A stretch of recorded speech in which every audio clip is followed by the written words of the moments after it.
kabur, biur gitu. Kabur semuanya. Pokoknya segala kuasa kegelapan, pikiran-pikiran kuasa kegelapan, biur biar semua. Puji Tuhan. Iya, hari ini saudara saya mau ambil sebuah judul. Jangan biarkan dirimu tertidur. Kalau 3 minggu yang lalu ya, jangan biarkan Yesus tertidur. Saya takutnya kita nggak boleh Yesus tertidur, kita yang tidur.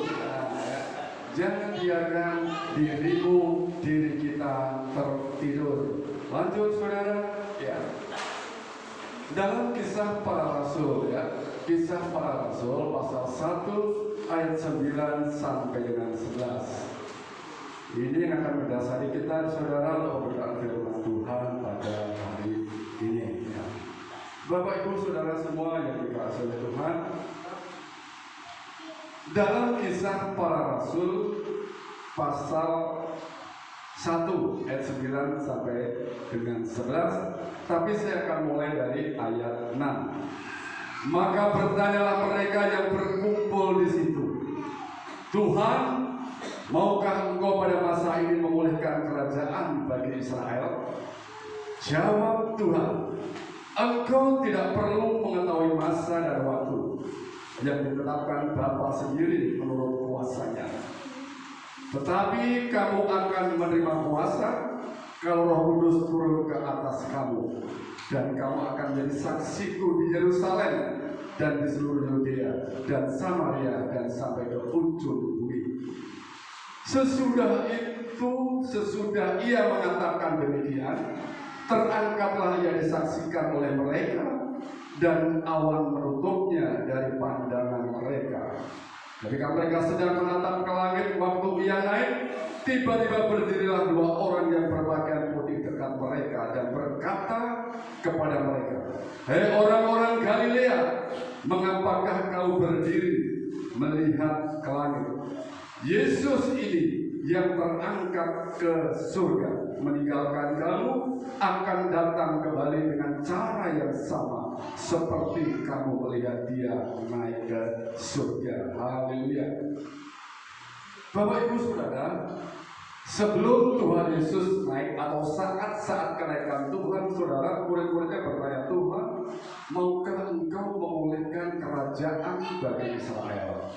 Sekali lagi saudara, pengetahuan yang tidak terlalu dalam kepada Tuhan ini juga masih menghampiri daripada orang-orang pada waktu itu.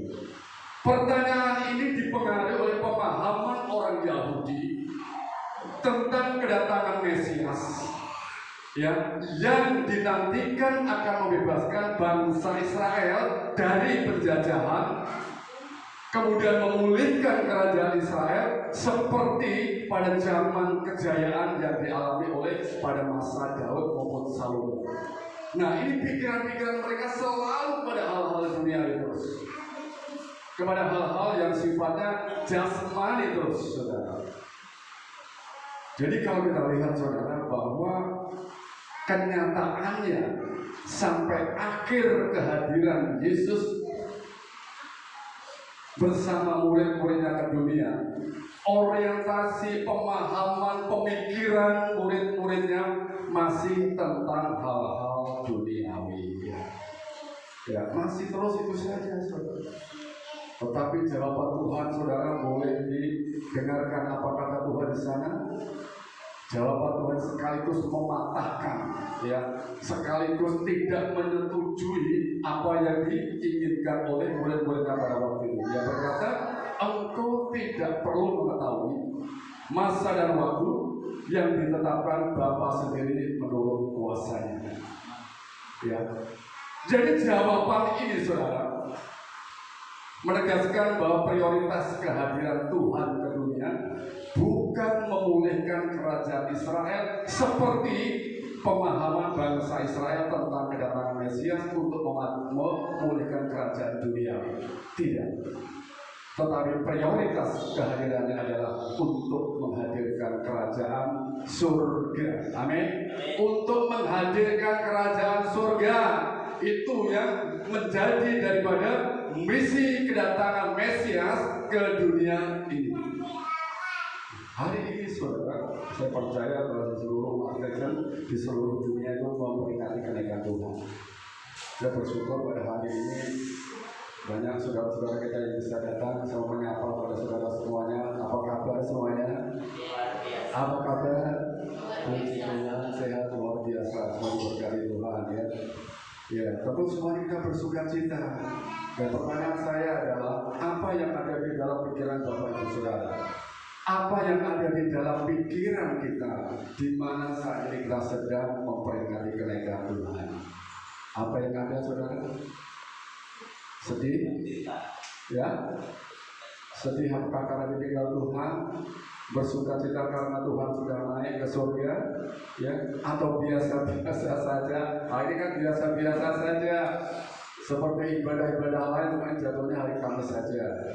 Atau seperti itu. Ya? Saudara semua dalam Tuhan,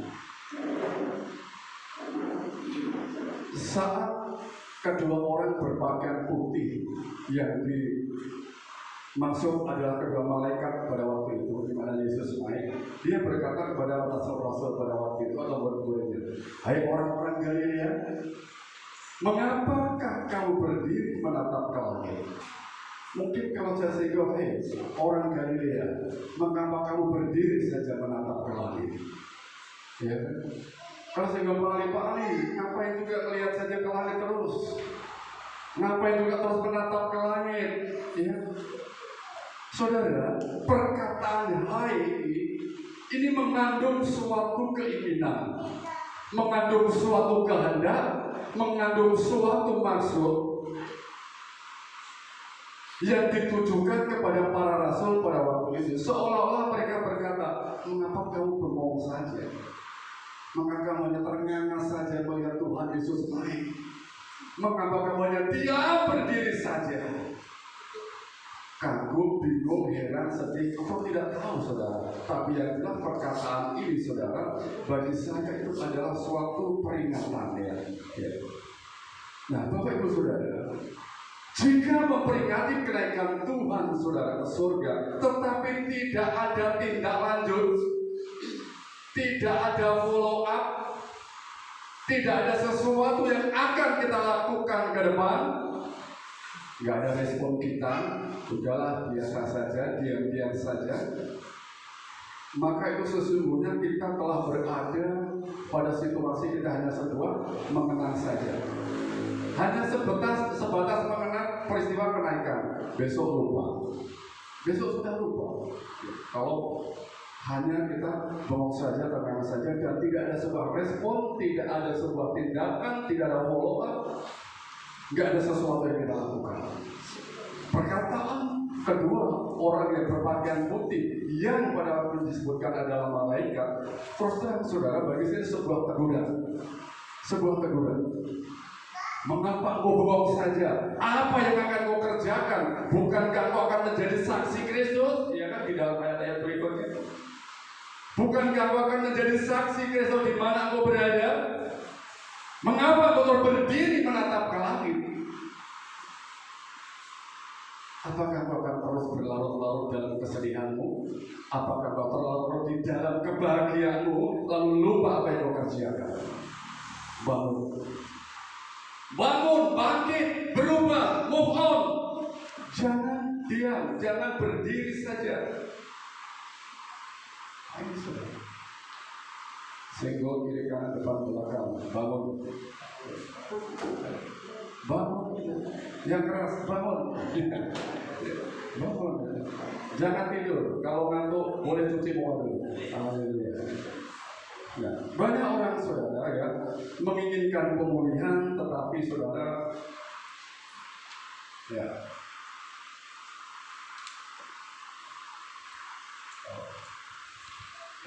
saudara semua dalam Tuhan saudara Tuhan.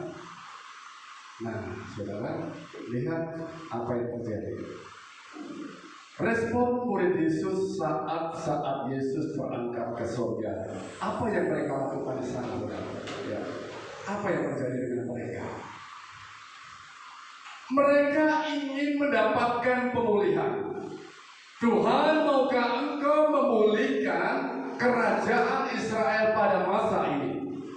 Mereka ingin pemulihan. Mereka menghendaki sesuatu sebelum Tuhan naik. Ya.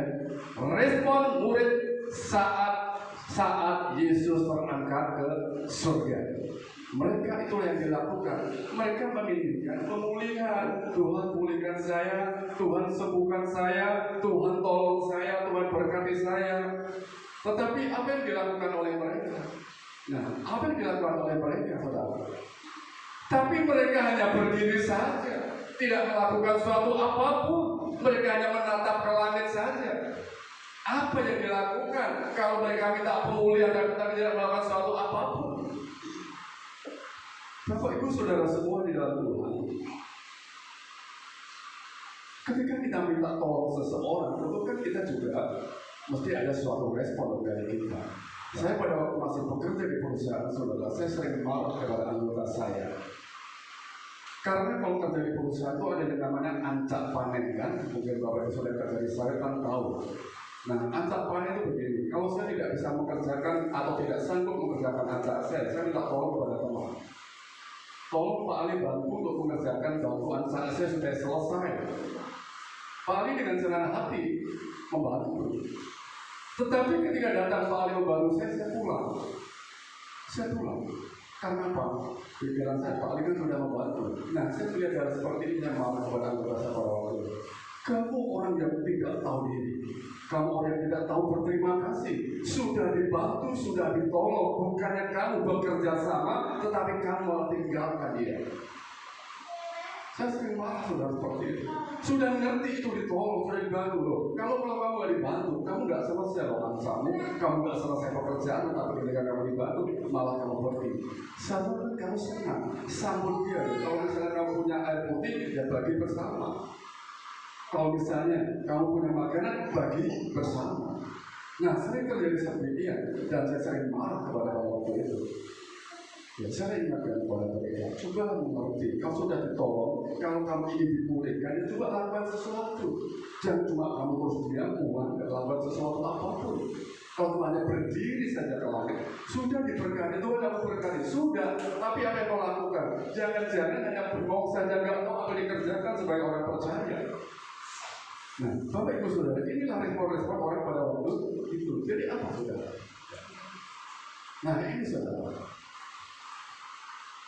Jika saudara kita ingin keadaan di sekeliling kita itu berubah, ya. Jika kita ingin keadaan di sekeliling kita berubah, tetapi tidak juga berubah, maka yang harus berubah adalah siapa? Diri kita. Kita menginginkan, kamu harus berubah, tapi orang itu nggak berubah. Ya sudah, diri kita saja, nggak usah urusi diri orang lain. Yang memang dia nggak mau berubah, orang itu nggak mau berubah, kelompok itu nggak mau berubah, ya sudah. Yang penting berubah adalah diri kita sendiri. Perang Ukraina dan dengan Soviet, ya itu kalau salah satu saja berubah, itu nggak akan terjadi. Ya. Dan pada akan terjadi sudah damai. Nah demikian juga saudara, kita menginginkan seseorang berubah, kita menginginkan si A berubah, si B berubah, oh anak istriku berubah, keluargaku berubah. Tapi kalau kita nggak berubah, ya omong kosong saja, nggak bisa berikan contoh yang baik. Menginginkan orang lain berubah, tapi dia nggak berubah, ini jauh lebih sempurna saudara. Jika kita ingin orang lain berubah, tapi tidak juga berubah, maka yang harus berubah adalah diri kita. Berikan contoh, amin. Berikan contoh. Saudara. Selanjutnya apa saudara? Jangan berharap orang lain bangun kalau kau sendiri masih tertidur saja. Ya kan? Bukan berikan contoh yang baik. Jangan kamu, ayo bangun, ya kamu menatap saja ke langit. Ya diri kita sendiri kadang-kadang seperti itu. Jangan berharap orang lain bangun, jangan berharap orang lain bangkit dari tempat duduknya kalau kau sendiri tidak melakukan suatu apapun. Bangun tidur dulu, ya kan? Bangun tidur dulu. Kata Basuki, baru kita lakukan sesuatu. Nah, kalau kita sudah berubah, otomatis berubah. Makanya kalau berbicara tentang berbuah dulu untuk diri sendiri. Ya, berubah dan berbuah dulu untuk diri sendiri. Orang kan akan berubah. Jangan berharap orang lain akan bangun kalau kita sendiri juga masih tertidur. Jangan harap kita berharap orang lain melakukan sesuatu kalau kita sendiri tidak melakukan sesuatu. Ya, ini saudara. Bapak Ibu saudara semua dalam Tuhan. Apa sih kehendak dan janji Tuhan kepada murid-muridnya saat-saat kenaikannya? Apa kehendak Tuhan? Apa janji Tuhan kepada murid-muridnya saat-saat kenaikan Tuhan? Nah, ini kalau kita baca di dalam ayat, nah, yang pertama saudara, yang pertama di dalam ayat 7. Engkau tidak perlu mengetahui masa dan waktu. Satu. Jadi kamu nggak perlu tahu masa dan waktunya. Ya seperti pertanyaan tadi, Tuhan maukah engkau mumpung kamu belum naik, Tuhan pulihkan dulu. Pemulihan itu hanya Tuhan kapan waktunya Tuhan akan pulihkan. Jadi engkau nggak perlu mengetahui masa dan waktunya Tuhan. Itu Bapa yang punya otoritas, Bapa yang punya kehendak. Ya, engkau tidak perlu mengetahui, kita nggak usah tahu lah itu waktunya Tuhan. Sudah kita serahkan saja kepada Tuhan. Ya, pemulihan itu kapan? Yang penting jangan berdiri aja, jangan tertidur saja. Yang kedua, ya, engkau akan menerima kuasa Roh Kudus. Nah ini loh ada janji Tuhan. Engkau akan menerima kuasa Roh Kudus. Nah ini saudara, ini penting sekali saudara. Nah, tapi untuk yang ini saya akan bahas lain kali saudara. Ya, ini yang jelas adalah janji Tuhan bahwa kita semuanya akan menerima kuasa Roh Kudus. Tapi puji-pujian tadi saudara itu sungguh benar bahwa di dalam kuasa Roh Kudus kita ada kekuatan baru. Kita dipulihkan gerejanya, dipulihkan kerajaannya, dipulihkan kita semua. Yang ketiga, apa saudara? Engkau akan menjadi saksi-saksi Tuhan. Nah, kita semuanya menjadi saksi-saksi Tuhan. Jadi kalau kita bengong saja, nggak tahu apa yang kita kerjakan, ya kamu tuh menjadi saksi. Jangan bengong saja, jangan cuma ternganga saja, jangan cuma menginginkan berkat-berkatnya, tapi nggak tahu apa yang kamu lakukan. Ya, engkau akan menjadi saksi-saksi Tuhan. Yang keempat, Yesus akan datang kembali. Haleluya. Nah, Yesus akan datang kembali. Nah, Bapak Ibu Saudara semua di dalam Tuhan,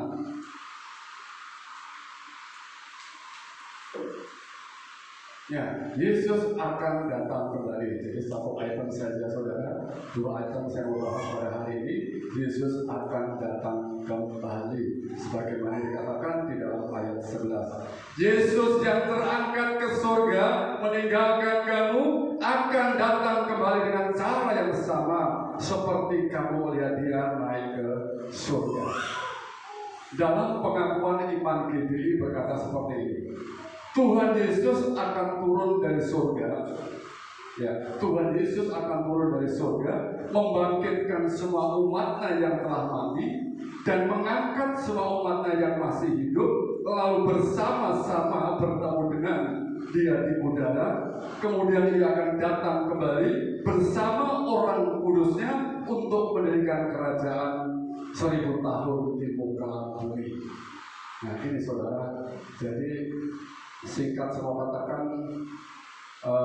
ada kedatangan Tuhan itu ada 3 orang yang mau, ada yang namanya pre-millennium, mid-millennium, kemudian post-millennium. Nah di situ saudara banyak orang yang aku mau ikut ini saja sebelum Tuhan menjejakkan kaki di bumi. Ada yang pre-millennium, mid-millennium, kemudian namanya post-millennium. Tetapi GBI mempercayakan hanya adalah pre-millennium dispensasional. Tuhan Yesus datang itu 2 tahap, ya, terjadi 2 tahap. Yang pertama, dia datang akan membangkitkan orang-orang yang mati. Kemudian juga akan mengangkat orang-orang yang masih hidup, orang-orang yang percaya. Kemudian bertemu di udara. Ini tanpa menjejak kakinya di bumi. Ya, tanpa menjejak kakinya di bumi. Datang kali yang kedua bersama orang-orang kudusnya. Kemudian tahap yang kedua ini adalah menjejak ke bumi. Itulah yang namanya kerajaan 1000 tahun. Nah, ini Bapak Ibu Saudara semuanya. Oke saudara, ini hanya untuk sedikit saya mau tambahkan saja. Demikian, jadi ada dua tahap saudara, ada dua tahap. Nah, Bapak Ibu Saudara semua yang diberkati oleh Tuhan, tentu kabar bahagia. Tadi seperti dikatakan, apa yang ada dalam perasaan kita ketika Tuhan datang, bahagia sekali. Ya, bahagia sekali adalah kabar kebahagiaan bagi orang-orang Kristen karena Bapak Yesus akan datang. Ini kerinduan kita. Kira-kira Bapak Saudara semua rindu nggak Tuhan datang? Ya, rindu nggak Bapak Saudara? Kangen nggak Tuhan datang? Ya. Oh, nggak usah Tuhan, nggak usah datang, kami belum siap. Tapi sebagai orang percaya, oh nggak mau saudara kita. Oh, saya senang sekali. Kalau misalnya kapan datang pun yang penting siap pun jelas. Senang karena iman kita bahwa Yesus akan datang kembali. Kebahagiaan, sukacita. Kalau orang yang hebat, orang yang luar biasa datang ke rumah kita, kita akan berharap kapan dia datang. Kita menunggu, kita akan tunggu kapan dia datang. Kita akan menanti kapan dia akan datang. Oh, kabar gembira, bahkan kita akan sampaikan itulah tadi yang saya sampaikan kepada saksiku di Yudea, Yerusalem, Yudea, Samaria sampai ke ujung bumi. Ya, dimanapun berada, kabar gembira. Dan selanjutnya, saudara, apa yang terjadi? Pasti terjadi. Pasti terjadi, saudara. Kapan ini terjadi?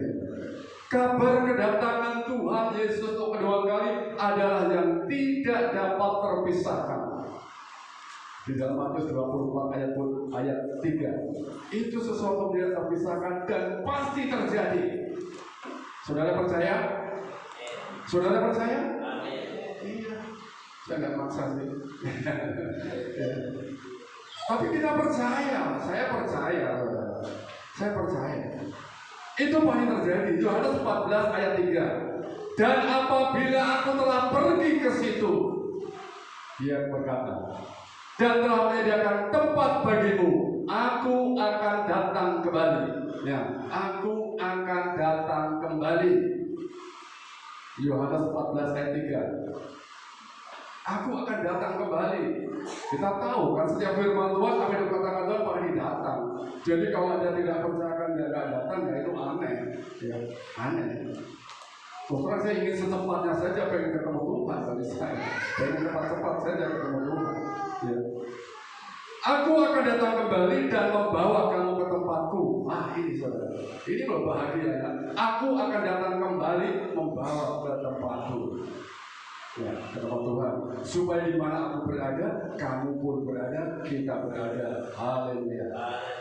Nah, seperti orang yang disalibkan di sebelah Tuhan, hari ini juga kamu akan bersama aku di Firdaus. Firdaus itu adalah tempat penantian orang-orang percaya yang sudah mati. Itu Firdaus, tempat penantian. Bapak Ibu Saudara, kapan ini terjadi? Pertanyaan kan seperti itu. Pasti terjadi, tapi kapan? Nah, sekali lagi saudara, kalau Bapak Ibu Saudara, Pak Mati kapan Yesus datang? Saya tidak tahu. Saya nggak tahu kapan datang. Masa nggak tahu? Nggak tahu, walaupun pendeta walaupun gimana. Saya nggak tahu kapan Yesus datang. Kita percaya, waktu kedatangannya tidak ada seorang pun yang tahu. Amin. Nggak ada. Seperti kita mempercayai firman Tuhan ini, Matius 24 ayat 36, kita juga percaya Yohanes 14 ayat 13 bahwa itu pasti tidak terjadi. Dia datang itu pasti terjadi. Saya nggak tahu kapan Yesus datang. Tidak ada seorang pun yang tahu. Kalau ada yang tahu, tolong beritahu saya. Kalau dari sini Bapak Saudara, ada yang tahu apa yang tolong beritahu saya. Sudah saya siap-siap. Ya, apakah kamu membuat peti mati atau apapun yang saya kerjakan atau membuat, ya saudara nanti saya siap-siap anak-anak saya sudah saya kasih tahu dulu dan sebagainya. Kalau ada yang tahu tolong kasih tahu saya. Ada yang tahu tolong kasih tahu saya. Kan saya tidak tahu. Beberapa waktu tahun yang lalu, mungkin sekitar 4 atau 5 tahun, anggap kurang lebih 4 tahun.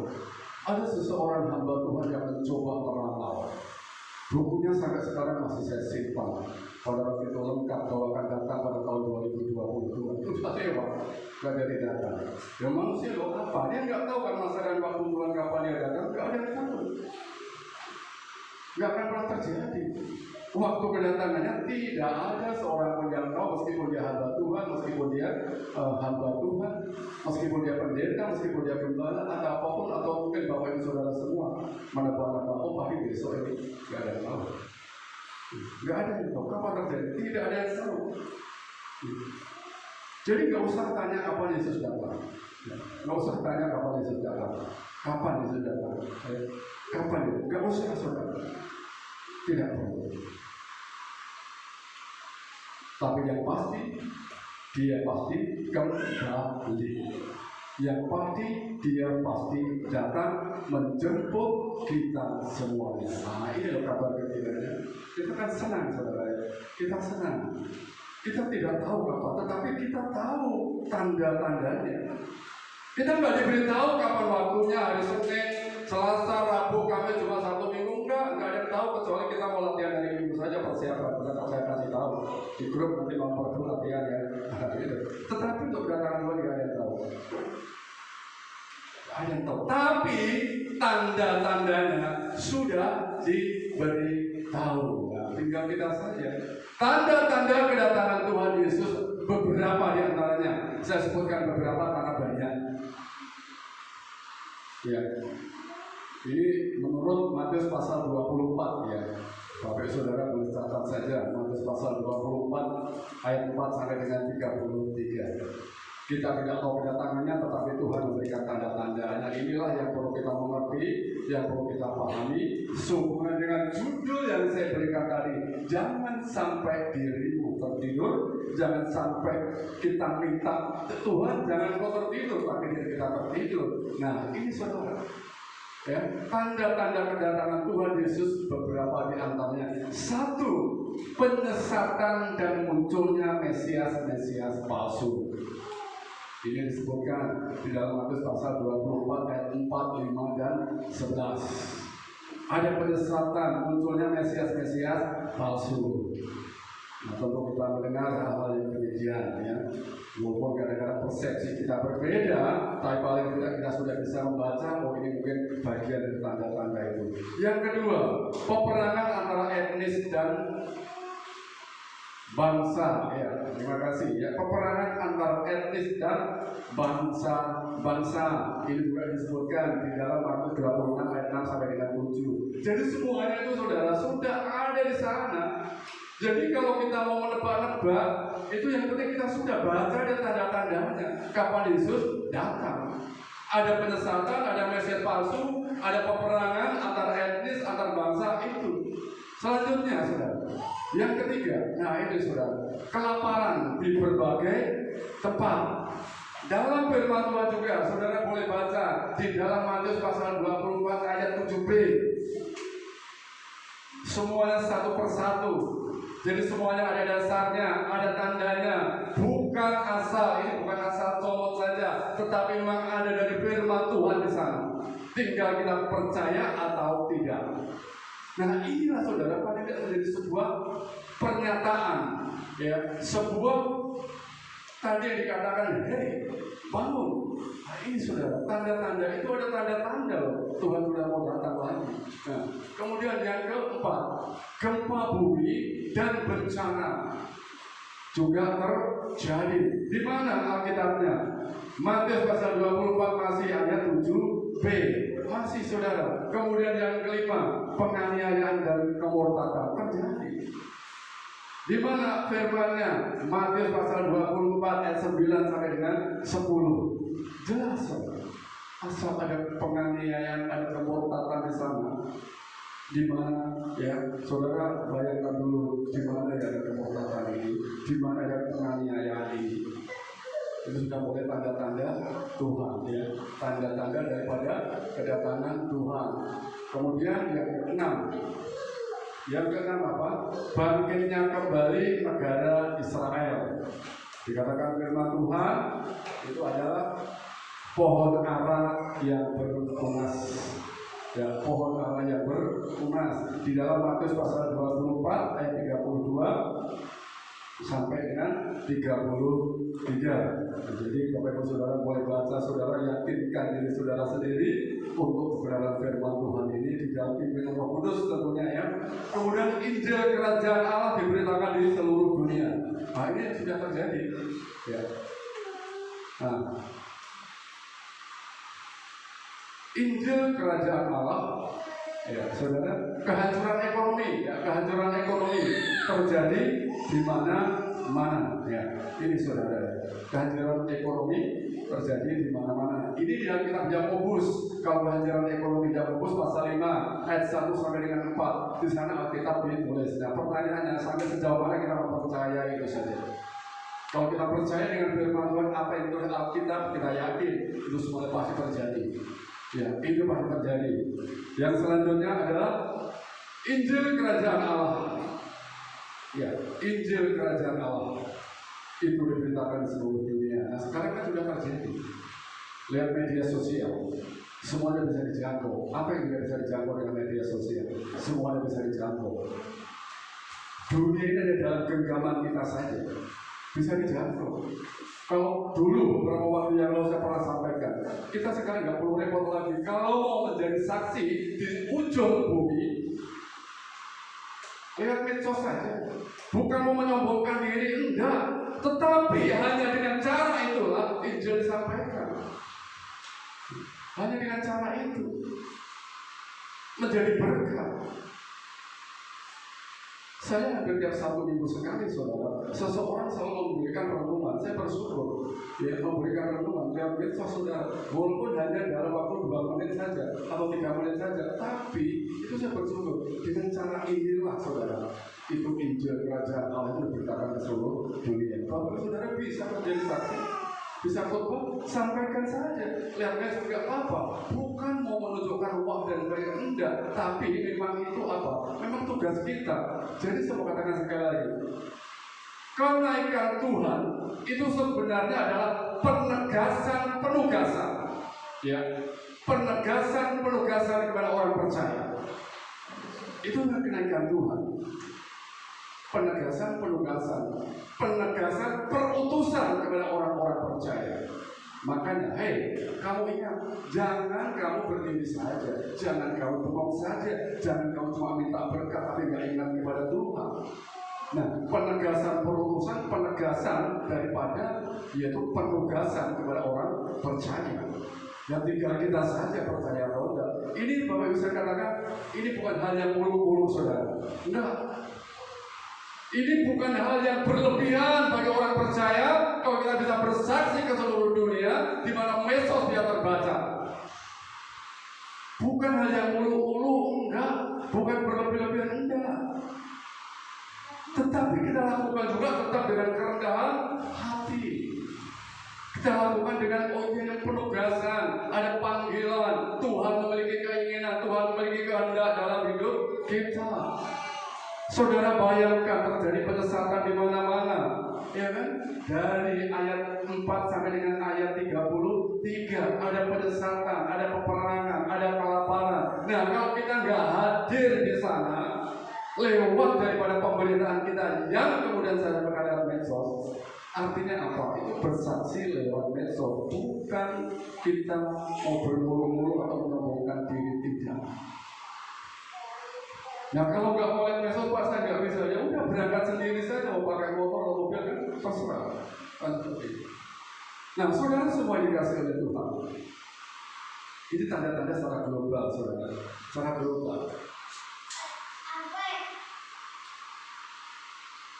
Keadaan manusia pada hari-hari terakhir, ya.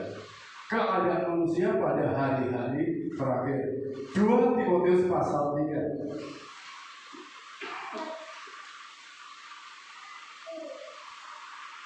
2 Timotius pasal 3 ayat 2 sampai dengan 5. Ini sampai 3 dulu ya. 2 Timotius pasal 3 ayat 2 sampai dengan 5. Apa yang terjadi dengan orang-orang manusia pada atau di saat hari-hari terakhir? 1. Mereka akan mencintai dirinya sendiri. Ya,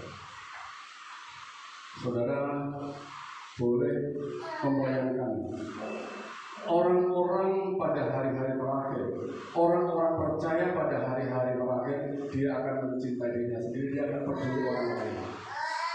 Dia sudah masa bodoh. Yang penting saya, yang penting diri saya, orang lain seperti apa itu terserah. Mencintai diri sendiri. Yang penting aku happy, yang penting aku senang. Ya, yang kedua, apa? Mereka menjadi hamba uang. Jadi di Alkitab semua, saudara, ini bukan akal-akalan saya, enggak, saya bukan mereka-mereka. Mereka akan jadi hamba uang, mereka diperbudak oleh uang, mereka diperdaya terus oleh uang terus. Ini keadaan manusia hari-hari terakhir. Mereka membual dan menyombongkan diri. Ya. Membual, atau kan membual itu hanya membual saja dan menyombongkan diri. Nah, firman Tuhan kemarin apa tentang rendah hati? Kau usah menyombongkan diri, rendah hati. Saya sampaikan tentang rendah hati, saudara. Orang yang rendah hati, tidak ada orang lain yang bisa merendahkan diri. Satu-satunya orang yang bisa bergerak ketika orang rendah hati adalah naik. Tidak ada orang rendah hati yang ke bawah. Amin. Orang-orang yang rendah hati naiknya pada ke atas itu bersama siapa? Tuhan. Jadi kalau ada orang yang rendah hati sudah direndahkan, nggak akan terjadi. Orang yang rendah hati, jalan keluarnya hanya dia naik bersama dengan Tuhan. Makanya selalu setiap pagi selalu saya katakan, selalu semangat, selalu bersyukur, selalu berdoa, dan selalu rendah hati. Iya. Orang kalau rendah hati nggak akan ada orang lain yang merendahkan lagi. Dia hanya bisa naik, dia hanya bisa terangkat. Jadilah orang-orang yang rendah hati. Tapi orang yang menyombongkan diri atau tinggi hati, nggak ada jalan kecuali jatuh. Iya, kecuali jatuh. Selanjutnya, dia akan menjadi pemfitnah. Ya. Bayangkan saja, saudara. Ya. Pikirkan saja, saudara. Dia akan berontak terhadap orang tua. Ini tanda-tanda yang dibuat oleh Alkitab. Dia tidak tahu berterima kasih. Nggak tahu lagi berterima kasih. Nggak tahu lagi mengucap syukur. Nggak tahu lagi yang namanya bersyukur. Nggak tahu lagi yang namanya saya harus berterima kasih dan lain sebagainya. Sudah nggak ada. Tidak tahu lagi namanya berterima kasih. Dan dia tidak peduli dengan agama. Nggak peduli lagi dengan agama. Dia penting apa? Uang. Dia nggak peduli lagi dengan agama. Ini keadaan manusia pada hari-hari terakhir. Ya. Saudara semua dalam Tuhan, benar atau tidak, silakan Bapak Saudara semuanya minta pimpin Roh Kudus dan minta pimpin Roh Kudus. Selanjutnya, di dalam ayat 3, dia tidak tahu mengasihi, ya, tidak tahu mengasihi, nggak mau berdamai. Yang merasa benar kan nggak mau berdamai. Pokoknya nggak mau berdamai. Alasan apapun kita nggak tahu. Yang jelas, Alkitab menyatakan orang yang nggak mau berdamai, tanda-tanda mereka berada pada hari-hari terakhir. Ya, termasuk menggenapi daripada firman Tuhan ini. Suka menjelekkan orang lain. Nah, ini kok lengkap sekali di firman Tuhan. Nah, ini yang terjadi. Suka menjelekkan orang lain. Tidak dapat mengekang diri. Ini kalau saya terangkan satu-satu ini sampai sore pun nggak selesai. Tidak dapat mengekang diri, garang, sangat galak. Tidak suka yang baik. Saudara semua dalam Tuhan. Ya. Sebelum saya lebih jauh masuk ke ayat 4 dan ke ayat 5, pertanyaan saya adalah, kira-kira ini menunjuk ke siapa? Ya. Dari ayat 2 sampai dengan ayat 3, dari akan mencintai dirinya sendiri sampai tidak suka yang lain. Kira-kira menurut ke siapa? Selanjutnya, saudara. Ya. Ayat keempat, suka mengkhianat. Saya pikir ini suka mengkhianat atau berkhianat ya, saya tidak tahu. Tapi yang jelas suka mengkhianat, cuma dikatakan. Ya. Suka mengkhianat. Tahu kan pengkhianat itu seperti apa? Ya, kalau pengkhianat perang itu kan mata-mata saja. Pengkhianat perang itu mata-mata. Seakan-akan dari teman baik, tapi sebenarnya itu adalah hanya ingin mencari copot kelemahan kita kemudian disebarkan. Ya, disampaikan kepada musuh kita. Nah, itu namanya mengkhianat. Itu singkatnya lah saya sampaikan. Kemudian yang kedua, tidak berpikir panjang. Dan seperti yang ayat 4, tidak berpikir panjang. Selanjutnya berlagak tahu. Berlagak tahu. SKSD Palapa. Tahu SKSD Palapa? Sok kenal, sok dekat, padahal nggak tahu apa-apa. Itu berlagak tahu. Padahal nggak tahu. Kemudian lebih menuruti hawa nafsu daripada menuruti perintah Allah. Ini sekali lagi, saudara, lebih baik menuruti keinginan keinginan dirinya sendiri daripada menuruti perintah Allah. Loh, menuruti perintah Allah ini kan susah ini. Hari-hari libur kok kita beribadah, hari-hari minggu kok kita beribadah, hari-hari ini kan waktunya rame-ramenya kok beribadah dan sebagainya. Sekali lagi, saudara-saudara Tuhan, kita mau taat kepada perintah Tuhan atau pada perintah pada diri sendiri, ya, atau perintah pada manusia. Ya, lebih menuruti hawa nafsu daripada perintah Allah. Nah, kadang-kadang orang banyak jatuh itu karena taat kepada sesuatu yang lebih tinggi, tapi bukan Allah. Sesuatu yang lebih hebat, tapi bukan Allah. Ya. Kadang-kadang saya di dalam kelas, taat sama ketua kelas, wajar saja begitu. Saya di dalam suatu geng, taat saja kepada gengnya, kelompoknya. Padahal saya taat kepada perintah Allah. Nah, kemudian saudara, ayat yang kelima. Nah, ini saudara, secara lahiriah mereka itu ibadah. Kayaknya memang ibadah, ada, hadir. Tetapi pada hakikatnya apa? Mereka memungkiri kekuatannya. Memang dia ada, memang dia hadir, memang orang tersebut hadir. Tetapi apa? Mereka memungkiri kekuatannya. Yang terakhir dikatakan siapa? Apa dikatakan? Saya kasih tanda, jauhi mereka itu. Jauhi mereka itu. Saya ngeri setiap saudara. Kalau kita artikan secara harafiah, mungkin kita akan menjadi orang-orang yang seperti itu. Tapi kita dengan hikmat Tuhan. Tapi firman Tuhan katakan, jauhi orang itu. Tidak katakan dekati orang seperti itu, tapi jauhi orang-orang yang seperti itu. Kembali ke pertanyaan saya, siapa kira-kira orang saudara dari suka mengkhianat sampai kepada mereka beribadah tetapi tidak seperti yang beribadah? Semoga sekali. Kira-kira siapa? Adakah saudara menunjuk orang lain? Ada apa tidak menunjuk kepada dirinya sendiri? Jujur. Ya. Ada nggak menunjuk dirinya sendiri? Oh, mereka suka berkhianat kan orang itu. Jangan-jangan diri kita sendiri. Oh, mereka ternyata lebih menuruti hawa nafsu daripada perintah Allah. Oh, itu kan jatuhnya si A, si B, gak taunya diri sendiri. Sering kita menuju orang demikian, tapi keempat jari kita tertuju kepada kita sendiri. Seolah-olah begitu senangnya mereka berkata, oh mereka yang mencintai hamba uang adalah mereka, mereka yang menjadi pengkhianat adalah mereka, mereka yang berontak kepada orang tua adalah mereka.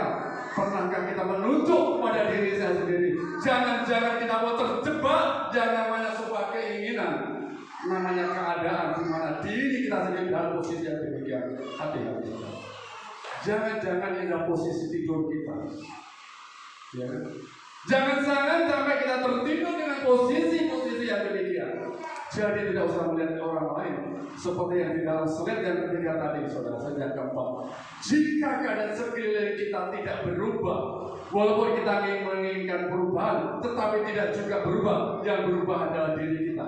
Takutnya kita berada seperti ini, tapi kita nggak berubah, kita nggak sadar, kita sendiri juga tertidur. Bapak Ibu Saudara semua dalam Tuhan. Bahkan sebenarnya hari-hari terakhir ini sudah dimulai semenjak pencurahan Roh Kudus di Yerusalem pada waktu itu. Sudah di dalam Kisah Para Rasul pasal 2 ayat 17 itu hari-hari terakhir itu pencurahan Roh Kudus sudah ada tanda-tanda hari-hari terakhir. Jadi kalau begitu kita berada di hari-hari terakhir. Nah, sebenarnya seperti itu, kita ada di masa-masa kedatangan Tuhan di yang kedua kali. Ya, yang kedua kali itu.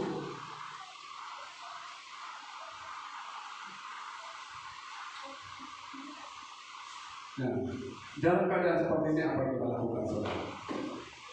Jangan pikirkan waktu atau hari atau tanggal atau saat atau bulan atau tahun kapan Yesus datang kembali. Tidak usah pikirkan kapan Tuhan datang. Jangan pikirkan lagi kapan. Jangan pikirkan waktunya, maksud saya. Kalau pikirkan Tuhan datang pasti datang, tapi jangan pikirkan waktunya kapan dia datang. Apalagi sampai kita tertidur sehingga tidak melakukan sesuatu apapun. Ya. Apa yang kita mikirkan waktunya? Itu otoritas Tuhan. Di dalam kitab Matius juga dikatakan itu tidak ada seorang manusia yang tahu. Yang penting kita di hari-hari terakhir apa? Mempersiapkan diri. Ya. Yang penting hari-hari terakhir apa? Mempersiapkan diri. Gak usah lagi pikirkan kapan Tuhan datang. Apakah bulan nanti bulan Juni atau nanti tahun 2024? Sudah, gak usah pikirkan waktunya. Penting persiapkan diri kita. Kalau kita dalam posisi di dalam tadi, yaitu 2 Timotius pasal 3 ayat 2 sampai dengan 5, berubah. Kita tidak perlu menuju orang lain, tuntut diri kita sendiri. Jangan-jangan aku sendiri orang-orang yang seperti itu. Jadi pikirkan, saudara. Pikirkan adalah Yesus itu pasti datang, dan kita sudah memikirkan, oh aku nggak tertidur Tuhan. Ya jangan sampai khotbah yang kemarin disampaikan oleh Bani Yakub, jangan biarkan Yesus tertidur, tapi aku mau tidur Tuhan. Ya kalau minta Yesus jangan tidur, ya kita jangan tidur. Nah, saudara semua dalam Tuhan, sangat penting bagi kita di hari-hari terakhir ini mempersiapkan diri menyambut kedatangan Tuhan sebaik-baiknya. Haleluya. Nah, persiapkan diri saja. Nggak usah persiapkan orang lain, persiapkan diri kita sendiri. Ya.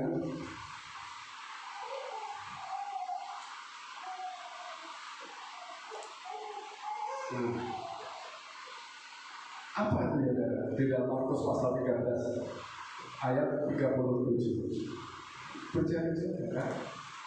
Berjaga-jaga, jangan tidur. Semua katakan, persiapkan diri, jangan tertidur. Persiapkan diri dengan baik. Jadilah tim penyambut kedatangan Tuhan yang baik. Amin. Jadilah tim penyambut kedatangan yang baik, bukan tim peramal, bukan tim perancana, bukan tim yang berpikir, oh Tuhan ada. Nah, jangan jadi tim peramal. Tapi jadilah tim penyambut. Jadilah tim penyambutan yang baik. Tuhan, aku siap ini menyambut kedatanganmu. Aku tidak lagi seperti yang disebutkan di dalam 2 Timotius pasal 3 ayat 2 sampai dengan 5. Oh, haleluya. Jadilah tim penyambutan yang baik, bukan tim peramal atau perencana daripada kedatangan. Gak usah meramalkan kapan datang seperti yang dilakukan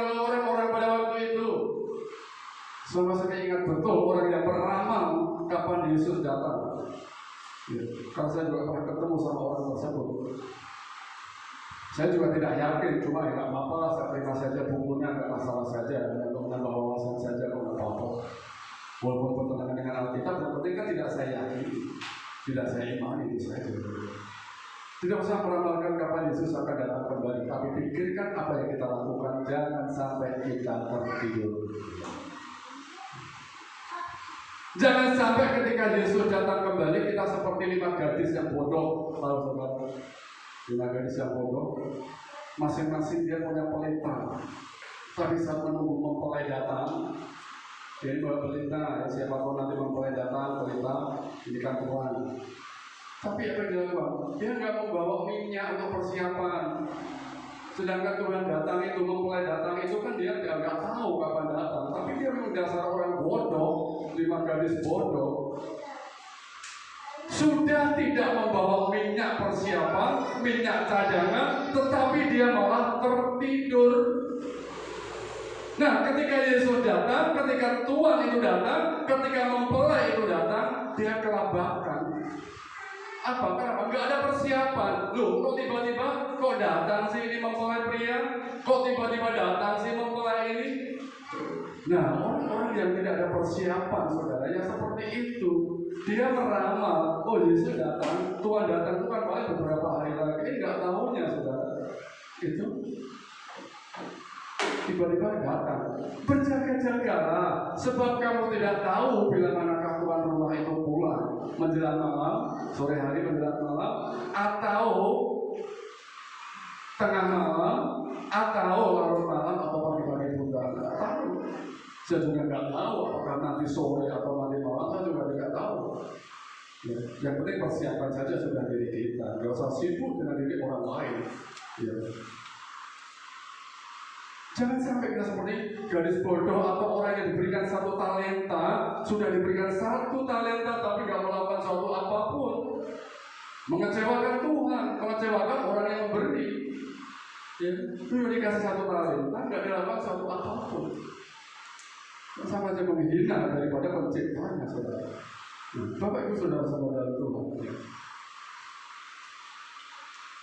Nah, kita tidak tahu kapan datang. Supaya kalau ia datang, jangan didapatinya sedang tidur.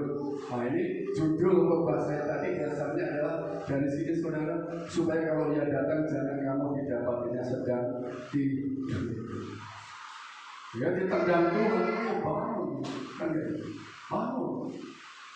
Ya, seperti gadis bodoh atau seperti orang yang diberikan 1 talenta, tapi juga memperlakukan talenta tersebut dengan baik. Ya. Di dalam Markus pasal 13 ayat 35 sampai dengan 37. Selanjutnya, apa yang kukatakan kepadamu? Kukatakan kepada semua orang, berjaga-jagalah. Nah, jelas berjaga-jagalah. Berjaga-jaga, jangan tidur. Ya. Jangan tidur. Nah, Bapak Ibu saudara-saudara Tuhan. Jadi apa yang harus dilakukan sebagai tim penyambut kedatangan Tuhan? Ya ini, apa yang dilakukan oleh tim penyambut?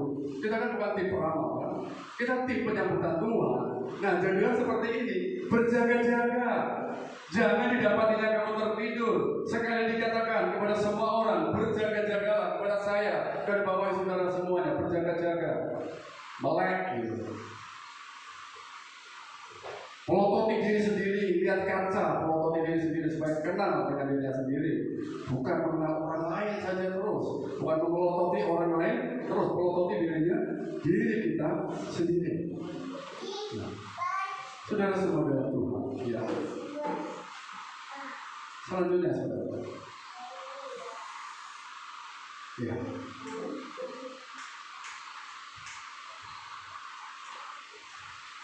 Apa, saudara? Jangan buang-buang waktu, tetapi pergunakan waktu yang ada. Amin. Jangan buang waktu. Buang apa? Hal yang tidak percuma.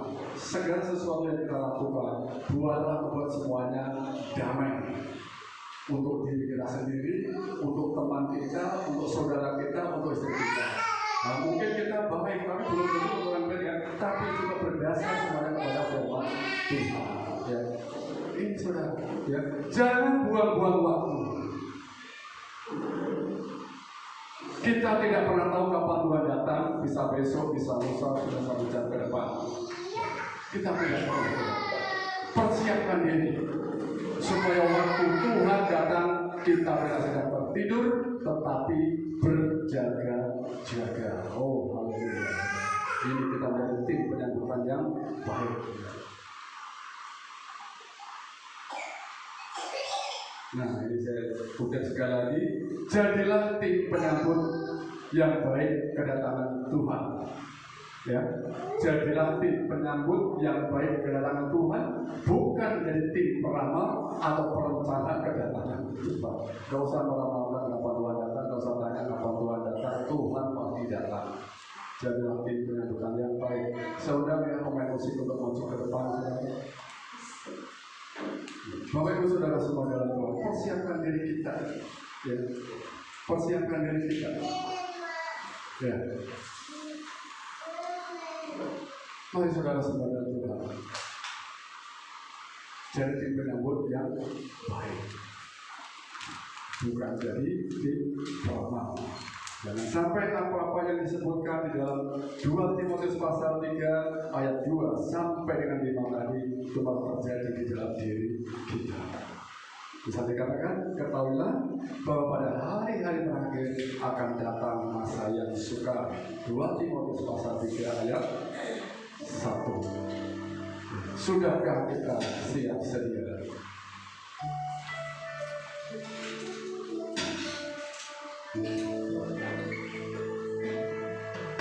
Sudahkah kita siap sedia menghadapi datangnya Yesus kelak kembali untuk mengangkat kita semua yang sungguh-sungguh berharap padanya. Sudahkah kita siap sedia menghadapi datangnya Yesus kelak kembali untuk mengangkat kita semua yang sungguh-sungguh berharap padanya. Sekali lagi. Sudahkah kita siap sedia menghadapi datangnya Yesus kelak kembali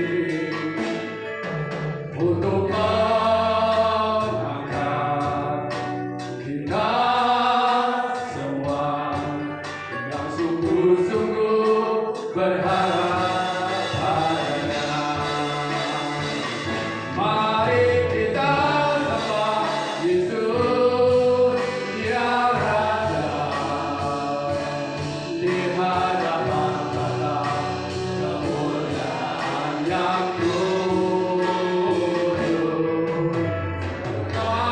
Waktu ini masih ada, kita bernafas di dalam dunia.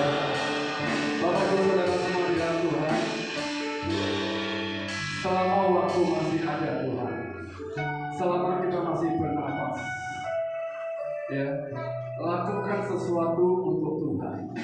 Lakukan sesuatu apa yang seharusnya kita lakukan. Amin. Jadilah tim penyambut yang baik, bukan peramal, bukan perencana kedatangan Tuhan. Kita tahu Tuhan pasti datang, tetapi pertanyaannya, sudahkah kita menyiapkan diri kita? Sudahkah kita siap sedia? Jangan terjebak yang namanya kebutuhan kita sehari-hari. Kita semuanya butuh, kita semuanya perlu, tetapi kita lebih butuh Tuhan, sumber berkat itu sendiri. Haleluya. Terima kasih Tuhan. Haleluya. Segala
mempersiapkan diri kita menjadi tim penyambut yang baik. Kita tidak terjebak dalam keinginan duniawi. Kita tidak terjebak kepada pandangan-pandangan yang tidak sesuai dengan kehendak Tuhan. Seperti para rasul dalam diri. Katakan dengan sungguh-sungguh, sudahkah kita siap sedia? Katakan kepada diri sendiri, sudahkah aku siap Tuhan? Sudahkah kita siap sedia menghadapi datangnya Yesus kelak kembali untuk mengangkat kita semua yang sungguh-sungguh berharap padanya. Mari kita sembah Yesus, Dia Raja, di hadapan mata kemuliaan yang kudus. Bila waktu ini masih ada, kita bernafas di dalam dunia. Mari kita sembah Yesus, Dia Raja, di hadapan mata kemuliaan yang kudus. Selama waktu ini masih ada, kita bernafas di dalam dunia. Mari kita sembah Yesus, Dia Raja, di hadapan mata kemuliaan yang kudus. Selama waktu ini masih ada, kita bernafas di dalam dunia. Selama waktu ini masih ada, kita bernafas di dalam dunia. Selama waktu ini masih ada, kita bernafas di dalam dunia. Kemuliaan bagi Tuhan. Haleluya. Oh, gloria, haleluya. Tuhan, selagi kami masih bernafas, selagi Tuhan masih beri kesempatan kepada kami, biar kami boleh mempersiapkan diri kami dengan baik, dengan benar. Kami menjadi tim penyambutan yang baik kedatangan Tuhan. Oh, haleluya. Kami menjadi anak-anak-Mu yang benar-benar Tuhan kehendaki di hari-hari terakhir ini. Kami selalu berjaga-jaga. Kami selalu mempersiapkan diri kami. Kami tidak seperti 5 gadis yang bodoh, atau seperti seseorang diberikan satu talenta yang tidak memperlakukan apapun terhadap itu. Tetapi jadikanlah kami anak-anak menjadi bijaksana. Selagi kami masih bernafas, selagi kami masih memiliki kesempatan ini, biarlah kami berikan yang terbaik bagi Tuhan. Biarlah kami berjaga-jaga, karena kami tidak tahu kapan Tuhan datang. Apakah menjelang malam atau tengah malam, atau larut malam atau pagi-pagi buta. Tapi kami ingin ketika Tuhan datang, Tuhan tidak mendapati kami sedang tertidur. Haleluya. Tuhan, kami tidak ingin membawa waktu-waktu yang ada dengan percuma. Kami tidak tahu kapan Tuhan datang, tetapi kami ingin mempersiapkan diri kami. Kami berjaga-jaga terus. Kami ingin terus memuliakan Tuhan. Berikan kekuatan. Kami tahu banyak tantangan. Kami tahu banyak hambatan. Kami tahu banyak kuasa kegelapan. Kami tahu banyak kuasa-kuasa kegelapan yang mempergunakan siapapun, tetapi kami Tuhan, kami ingin lebih bijaksana. Berikan kekuatan kepada kami, berikan kami hati yang peka, biar kami boleh membaca tanda-tanda akan kedatangan Tuhan lewat apa yang terjadi di dunia ini, baik penyesatan, peperangan, kelaparan, gempa bumi, penganiayaan, kemurtatan, bangkitnya kembali negara Israel, kehancuran ekonomi dunia. Berikan kami hati yang peka Tuhan, sehingga kami selalu berjalan-jalan. Mari kami berdoa hati kami di dalam pikiran kami. Jangan biarkan Tuhan firman berlalu bersama, tetapi